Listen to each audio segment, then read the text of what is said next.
brought to you by Silver Pumps.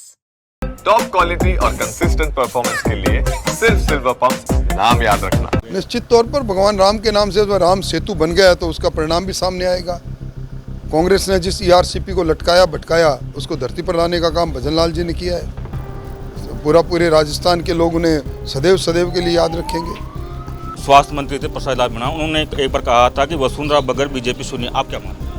Vasundhara जी हमारी नेता है, सुनी बिना कोई व्यक्तित्व के कारण से कोई संगठन सुना नहीं होता, पर उनका एक राजस्थान की हिंदुस्तान की राजनीति में एक मुकाम है, इसलिए सब बात है। समझौता कांड हुआ उसको लेकर काफी राजनीति हो रही है।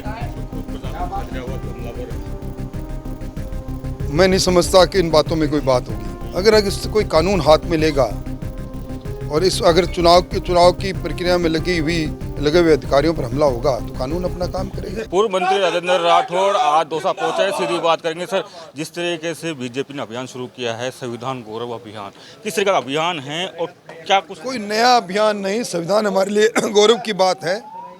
हमारा संविधान हमारे लिए अभिमान की बात है। हम संवैधानिक प्रावधानों के अनुसार अपने कर्तव्य का निर्वहन करते हैं, इसलिए उसमें बात ऐसी क्या है जिसको, वो तो आज 75 वर्ष पूरे हो रहे हैं। जनता को हम बता रहे हैं कि हमारे पास इतना गौरवशाली संविधान जो बाबा साहब अम्बेडकर ने बनाया, हमें उस पर गर्व है।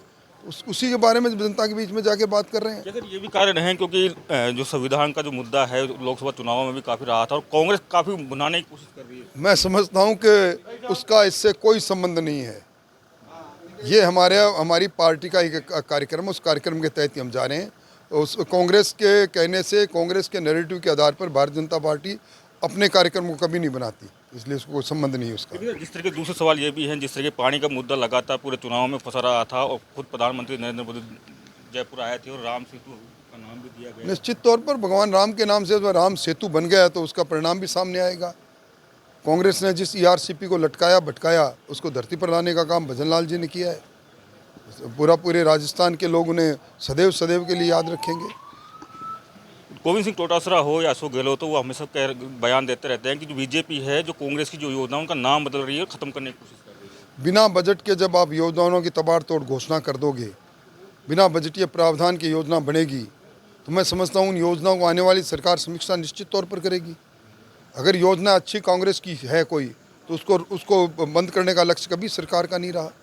जब योजना कागजी रहेगी तो निश्चित तौर पर बंद भी होगी, नाम भी बदलेगा।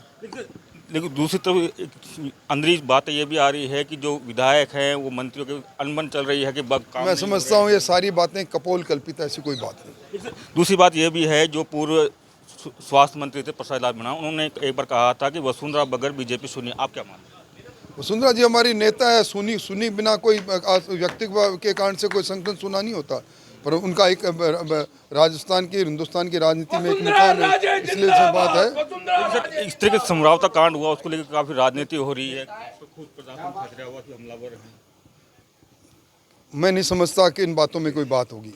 ये बिना बुनियाद की बातें हैं जो इनका कह रहे हैं कि लाल मीणा भी वहाँ गए थे, खुद जवाहर सिंह मैडम भी वहाँ गए थे, जवाब देना चाहिए, समझौता गए थे।